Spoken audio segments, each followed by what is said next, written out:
2 కప్పుల కాకరకాయ ముక్కలు సన్నగా తరిగి వాటిని పసుపు ఉప్పు నీళ్ళల్లో నానబెట్టుకొని చేదు పోయే వరకు ఒక 10 నిమిషాల సేపు నానబెట్టి వాటిని స్ట్రెయిన్ చేయాలండి, వడకట్టుకోవాలి. ఆ తర్వాత ఒక 2 చెంచాల పల్లి నూనె తీసుకొని అందులో షాలో ఫ్రై చేయాలి ఈ కాకరకాయ ముక్కల్ని.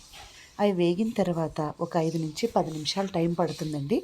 మీడియం ఫ్లేమ్లో మగ్గించుకోవాలి మూత పెట్టుకొని, లేదా ఫ్రై అన్నా చేసుకోవాలి, మాడకుండా చూసుకోవాలి. ఆ తర్వాత 1 చెంచా ఉప్పుకి 3 చెంచాల కారం, 1 చెంచా మెంతిపిండి, 4 చెంచాలు ఆవపిండి వేసి తరిగిన వెల్లుల్లిపాయ ముక్కలు ఒక పావు కప్పుడు కూడా వేసి ఒక అరకప్పు లేదా కప్పు పల్లి నూనె, పచ్చి పల్లి నూనె వేసి కలపాలి.